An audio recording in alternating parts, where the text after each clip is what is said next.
মোবাইলের flash light জ্বালিয়ে ওর মুখের দিকে ধরতেই আমি যা দেখলাম তা দেখে আমার জ্ঞান হারানোর উপক্রম। আমি দেখলাম যে মানুষটার হাত আমি এতক্ষণ মামুন ভাই ভেবে ধরেছি সে আসলে মামুন ভাই নয়।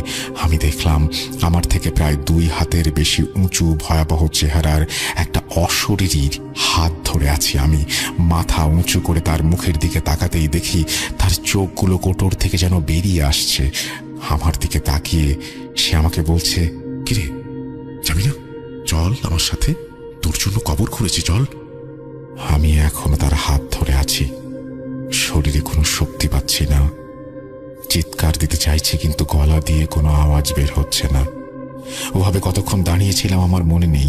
মনে হলো আজ হয়তো আমি মারা যাব, তাই আল্লাহকে স্মরণ করছিলাম। তারপর একবার জোরে চিৎকার দিয়ে লা ইলাহা ইল্লাল্লাহু মুহাম্মাদুর রাসূলুল্লাহ বলে মনের শক্তি ফিরে পেলাম। পাশে দাঁড়িয়ে থাকা অবয়বটা নেই। ঝিরিঝিরি বৃষ্টি শুরু হয়েছে আবার। আমি ফ্ল্যাশ লাইটের আলোয় মামুন ভাইকে খুঁজতে লাগলাম, তাকে ডাক দিলাম, ভাইয়া। কিন্তু মামুন ভাই কোথাও নেই। হঠাৎ দেখি শ্মশানের ওপর একটা চিতা জ্বলছে, কিছু মানুষ সেই চিতাকে ঘিরে দাঁড়িয়ে আছে। আমি ছুটে গিয়ে ওদের ওপরে হুমড়ি খেয়ে পড়লাম, বাঁচান বাঁচান বলে চিৎকার করলাম। যার কাছে গিয়ে সাহায্য চাইছি দেখি সে আমার মামুন ভাই। আমি ভাইয়াকে বললাম, ভাইয়া তুই আমাকে রেখে কোথায় গেলি? জানিস আমি কি দেখেছি?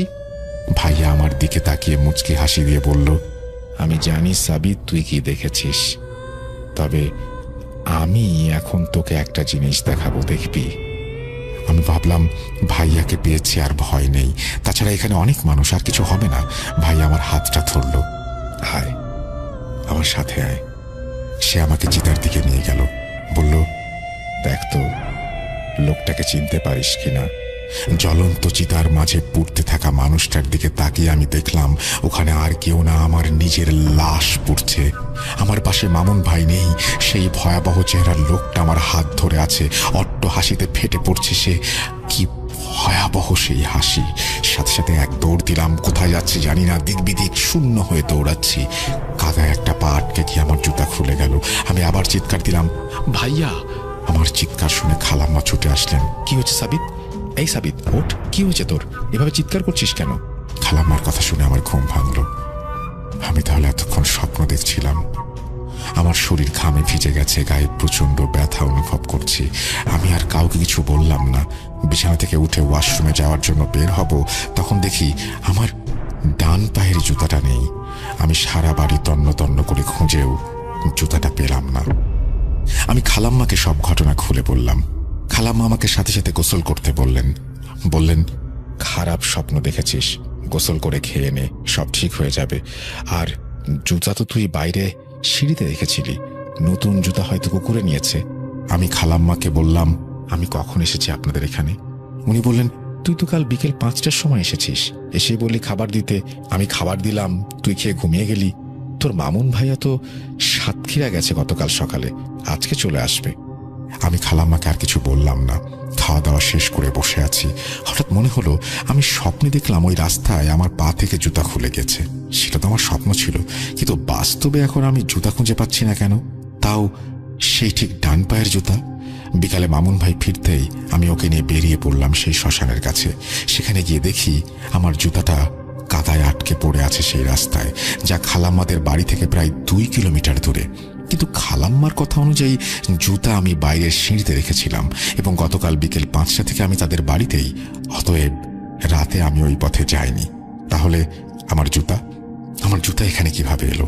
কোনো কুকুর মুখে করে এনেছে, তাও আবার এত দূর, ঠিক স্বপ্নের সেই জায়গায় যেখানে আমার পা থেকে জুতা খুলে গিয়েছিল। কিভাবে সম্ভব? আমি আর মামুন ভাই কিছু বললাম না, তবে মামুন ভাইয়ের একটা কথা শুনে আমি আঁতকে উঠলাম। জানিস সাবিত কাল কি হয়েছে? আমি বললাম, জানি না তো ভাইয়া। ভাইয়া বলল, ওই দেখ চিতার পোড়া কাঠ, ওর ওপাশে দেখ নতুন কবর। হিন্দু আর মুসলিমের ভালোবাসা তাদের পরিবার মেনে নিতে পারেনি। গতকাল 2জন বিষ খেয়ে এখানে এসে মারা যায়। এদিকটায় তেমন কেউ আসে না, ওরা বোধহয় মরতে এসেছিল। হাত উঁচিয়ে এক পাশে কবর আর এক পাশে চিতার পোড়া কাঠগুলো আমাকে দেখালো মামুন ভাই। আমি কি বলবো কি ভাববো বুঝতে পারছিলাম না। আমি তো এসবের কিছুই জানি না। তাহলে ওই স্বপ্নের মানে কি? সব ভয় ছাপিয়ে ওই ছেলে মেয়ে দুজনের জন্য আমার কষ্ট হতে লাগলো। মানুষ এই সমাজ ব্যবস্থার কাছে কতই না অসহায়। আমি আকাশের দিকে তাকিয়ে ওদের জন্য দোয়া করলাম, হে আল্লাহ, তুমি পরপারে ওদের ভালো রেখো।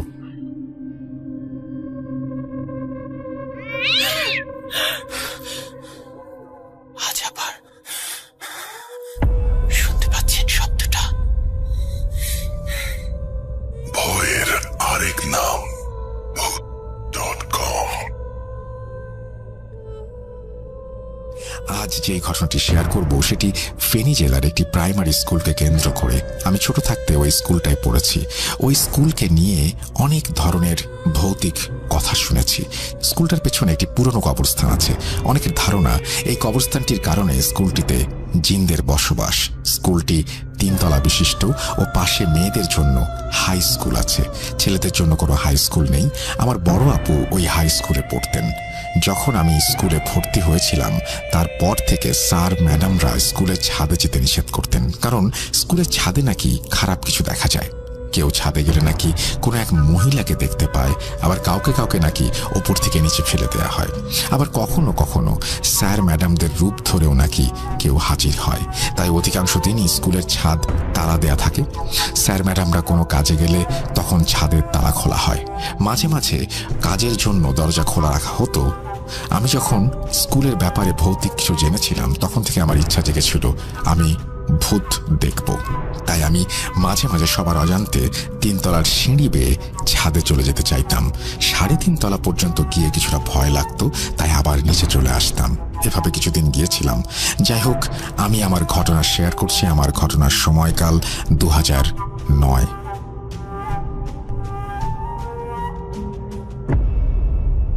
ঘটনা 1। আমি যখন ওই স্কুলে ভর্তি হলাম তখন আমার বড় আপু ছিলেন এসএসসি পরীক্ষার্থী। আপু পড়তেন গার্লস হাই স্কুলে আর আমি প্রাইমারি স্কুলে।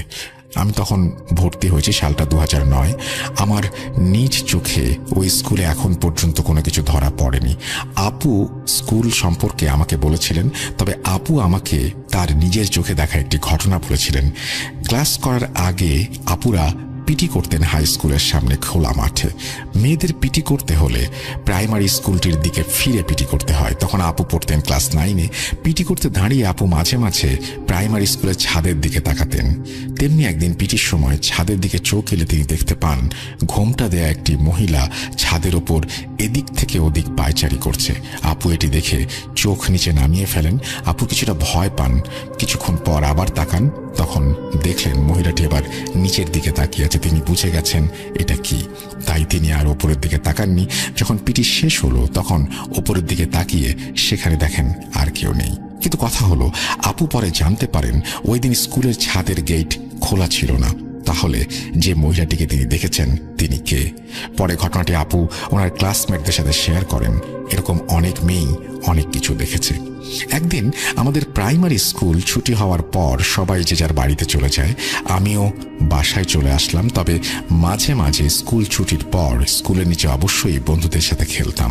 পরের দিন স্কুলে আসার পর যখন স্কুল ছুটি হবে তখন শেষ ঘন্টায় ম্যাডামের ক্লাসে একটি মেয়ে উঠে দাঁড়ালো এবং ম্যাডামকে বলল, ম্যাডাম, গতকাল স্কুল ছুটির পর সবাই যখন বাসায় চলে গেল আমি বাসায় যাওয়ার আগে আচার কেনার জন্য রাস্তার ওপাশে গিয়েছিলাম। আচার কিনে আসার সময় কোনোভাবে স্কুলের দিকে তাকালাম। দেখলাম দোতলার কোণার দিকে যে জানালাটা আছে সে জানালার পাশে বাইরে দিয়ে একটা মেয়ে হাওয়ায় বসে আছে। মেয়েটি বড়, গায়ে লাল রঙের শাড়ি, হাতে গহনা, মাথায় ঘোমটা, মনে হচ্ছে যেন বিয়ে হচ্ছে তার। নিজের দিকে তাকিয়ে আছে। অনেকক্ষণ তাকিয়েছিলাম, যেভাবে আছে সেভাবেই বসে আছে। পরে আমি বাসায় চলে গেলাম। ম্যাডাম বললেন, যা দেখেছ তা যেন আর না দেখো, আর স্কুল ছুটি হলে কেউ স্কুলের নিচে খেলা করবে না। জানো তো এই স্কুলের কিছু জায়গা খারাপ। ঘটনা 3। মেয়েদের হাই স্কুলে একজন মহিলা কেরানি ছিলেন। তিনি স্কুলের যাবতীয় কাজগুলো দেখাশোনা করতেন। ওনার একটা ছেলে আছে, নাম তার নাইম। এলাকার কিছু ছেলেদের কাছে শুনেছি ওনার ছেলে নাকি একবার বিকেলবেলা প্রায় সন্ধ্যার আধ ঘন্টা আগে প্রাইমারি স্কুলটির পেছনে দোতলায় ওঠার একটা সিঁড়ি রেলিং ছিল, সেটি দিয়ে নাইম রেলিংয়ের একেবারে ওপরে উঠে বসেছিল। তার সাইকেলটা নিচে ছিল। তখন স্কুলে কেউ ছিল না। আর বিকেল 5টার পর পুরো স্কুলে কেউ থাকে না। মেয়েদের হাই স্কুলের পাশে একেবারে কোনায় একজন দপ্তরি ছিলেন। তিনি 5টার পরে পুরো স্কুলের মেইন গেট লাগিয়ে দিতেন। সেদিনও লাগিয়ে দিয়েছিলেন, কিন্তু তিনি জানতেন না নাইম প্রাইমারি স্কুলের পেছনে রেলিংয়ে বসে আছে। তো নাইম ওখানে নাকি ঘুমিয়ে পড়েছিল। যখন ওর ঘুম ভেঙেছিল তখন সে দেখতে পেল সে স্কুলের ছাদে শুয়ে আছে। তখন অনেক রাত, কোথাও কোনো শব্দ নেই, তার সাইকেলটাও তার পাশে নেই। তবে সে এত কিছু না ভেবে আবার ঘুমিয়ে পড়েছিল। ভোর রাতে সে কিছুটা টের পেল যে সে মাটির ওপরে শুয়ে আছে, তার হাতে শরীরে প্রচণ্ড ব্যথা। তার মানে তাকে ছাদ থেকে ফেলে দেওয়া হয়েছে। পরে স্কুলের দপ্তরিরা তাকে দেখে চিনতে পেরে বাসায় নিয়ে যায়।